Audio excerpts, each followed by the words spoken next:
dark and full of terrors. Shireen Baratheon is tied to a pyre. She's 10 years old. She's calling for her father. And Stannis, the man who held Storm's End through starvation, who survived Blackwater, who marched to the wall when no other king would, stands 20 feet away and watches his daughter burn alive. Not because he's cruel, not because he's gone mad like Aerys, because he believes, truly, completely believes, that this is his duty. That single word is the engine that drives Stannis Baratheon's entire arc. Duty is what makes him the most qualified king in Westeros, and duty is what makes him burn the only person who ever loved him without condition. This is the story of how the most principled man in Westeros became the worst monster in the show, not by abandoning his principles, but by following them. To understand how a man gets from one to the other, you need to see the full road. Because it doesn't start at the pyre, it starts long before that with a man who did everything right and got nothing for it. Here's the thing most people forget about Stannis Baratheon. He was right, not in the way characters in this show are usually right, through cleverness or luck or brute force. Stannis was right by the law. After Robert died, the Iron Throne should have passed to him. Joffrey, Tommen, and Myrcella, none of them were Robert's children. They were born of incest between Cersei and Jaime. Stannis knew this. He didn't claim the throne out of ambition. He claimed it because the law said it was his, and Stannis Baratheon is a man who follows the law even when it destroys him. And this isn't new. During Robert's rebellion, Stannis held Storm's End under siege for nearly a year. His men were starving. They were eating horses, then rats, then boot leather. And Stannis held. Not because he loved Robert, but because it was his duty to hold that castle for his brother. When the war ended, Robert gave Storm's End to Renly, the youngest brother who never fought, and handed Stannis the barren rock of Dragonstone. Stannis swallowed the insult and kept serving, because that's what duty required. Then came the moment that separates Stannis from every other claimant in the War of the Five Kings. By the time the Night's Watch sent ravens to every corner of Westeros begging for help, most of the kings were already dead. Robb was butchered at a wedding, Renly was killed by a shadow, Joffrey was poisoned at his own feast, Balon Greyjoy was gone, the wall was about to fall, the wildlings were coming, and the only king left with any power, Tommen, propped up by Tywin, didn't lift a finger. Stannis did. He was broken, outnumbered, and sitting on a barren rock. And he marched north anyway. In the books, Samwell Tarly says something that quietly defines Stannis' entire character. He says that of all the ravens Maester Aemon sent, one reached Dragonstone and found a king who still cared. Stannis marched his army to Castle Black and saved the Night's Watch. Was it pure altruism? No. Stannis also knew that winning the North required proving himself where it mattered. But here's what separates him from every other claimant. He actually went. Davos told him that a king who doesn't protect his people is no king at all, and Stannis listened. He was broken, outnumbered, and sitting on a barren rock after Blackwater, and he marched north anyway, because whatever else drove him, duty was at the center of it. Stephen Delane plays all of this with a kind of rigid, joyless resolve that makes Stannis almost impossible to love, but impossible to dismiss.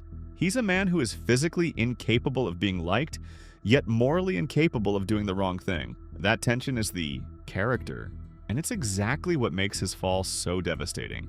If this kind of deep dive is what you come to YouTube for, I'd appreciate it if you hit subscribe. I'm trying to reach 1,000 subscribers, and every single one of you gets me closer. Now, let me show you how that sense of duty became the very thing that destroyed him. The tragedy of Stannis is that Melisandre doesn't corrupt a power-hungry man. That's what makes her so dangerous. She gives a righteous man a framework that confirms what he already believes, that he is destined to save the world, and that destiny requires sacrifice. The first real crack comes with Renly. Stannis' own brother declares himself king despite having no legal claim, and instead of challenging him on the battlefield, Stannis lets Melisandre birth a shadow, a thing made of dark magic and Stannis' own blood, that slays Renly in his tent. It's the first time Stannis crosses a line he can never uncross, but watch how he frames it to himself. Renly was a usurper. He was stealing what the law had given Stannis. Removing him wasn't wrong, it was justice. Duty demanded it. Melisandre just provided the tool, then come the leeches. Stannis takes blood from Gendry, Robert's bastard son, and names 3 usurpers while throwing the leeches into the fire. Robb Stark, Balon Greyjoy, Joffrey Baratheon, and one by one, all 3 die. Now, whether the magic actually caused their deaths is beside the point.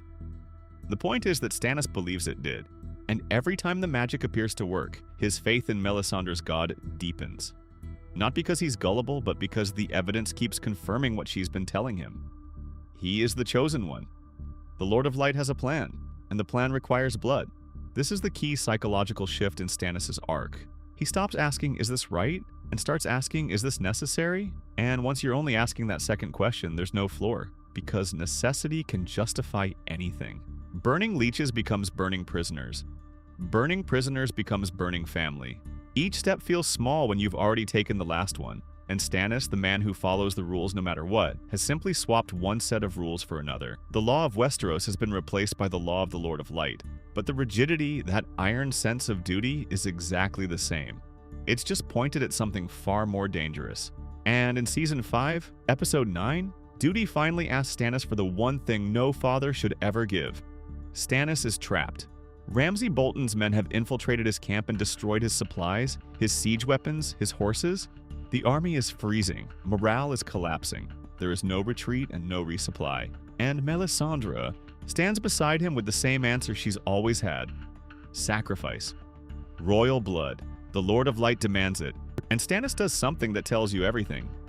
He sends Davos away. He orders him to ride to Castle Black to request supplies from Jon Snow. It's a reasonable military order, but it's also the most calculated thing Stannis has ever done, because Davos is the only person in that camp who would have stopped him. He would have thrown himself on the pyre before letting Shireen burn. Stannis knows this, and he removes him from the board. Liam Cunningham, the actor who plays Davos, said when he read the script, his first reaction was, "You've got to be kidding me." He said the moment Stannis sends Davos away, you know something terrible is about to happen. Before the burning, Stannis visits Shireen in her tent. She's reading. She looks up at her father and she can see something is wrong. And she says the words that make everything that follows unbearable. You don't even know what I'm talking about. It doesn't matter. I want to help you. She doesn't know what she's offering. She's just a child who loves her father and wants to be useful. And Stannis, this Iron Man, this man of law and duty, asks her to forgive him. He's already made the decision. He's asking for absolution before the act, not after. And Shireen hugs him because she doesn't understand. Then the pyre. Shireen is tied to the stake. Melisandre lights the fire. And Shireen starts screaming, raw and panicked and confused. She calls for her mother. She calls for her father. The director, David Nutter, said a lot of Shireen's screaming was ad-libbed by Carrie Ingram, the actress. They captured it on location rather than dubbing it later, because the rawness of it couldn't be faked. And then something happens that the show earns in a single shot. Selyse, Stannis' wife, the woman who resented Shireen, who called her sinful and stubborn, who was ashamed of her own daughter, breaks. She runs toward the fire screaming, clawing at the soldiers holding her back. The mother, who never wanted her daughter, suddenly can't live without her. It's one of the most devastating reversals in the entire show. And Stannis stands still. He watches. He doesn't stop it. He doesn't intervene. Because, supposedly, this is his duty. George R.R. Martin confirmed that this was his idea, not D&D invention. In the books, the circumstances will be different, but Shireen burns. Martin planned this ending for Stannis, and it makes sense. Because this is the logical endpoint of who Stannis is. And the cruelest part, it works. The snow melts, the path clears, and then everything collapses anyway. Half his army deserts by morning. Selyse hangs herself. Melisandre, the woman who told him the Lord of Light required this, flees to Castle Black without a word. Stannis marches on Winterfell with what's left, and the Boltons crush him. Brienne of Tarth finds him bleeding against a tree and executes him for the murder of Renly. He doesn't fight it, he just says, Go and do your duty. Even in his last breath, that word. Stannis Baratheon's tragedy isn't that he was evil.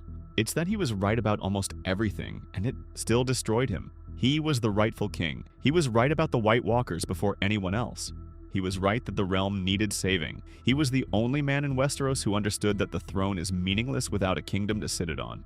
But duty without love is just a machine. And a machine will sacrifice anything to complete its function, including the one person who loved him without condition. In a strange way, Stannis and Tywin Lannister broke the same way. Tywin saw people as pawns. Stannis saw people as costs. Different language, same blindness. Both men destroyed their families for an abstraction, Legacy for Tywin, duty for Stannis, because they couldn't see the real, breathing people standing right in front of them. And this is where Davos matters.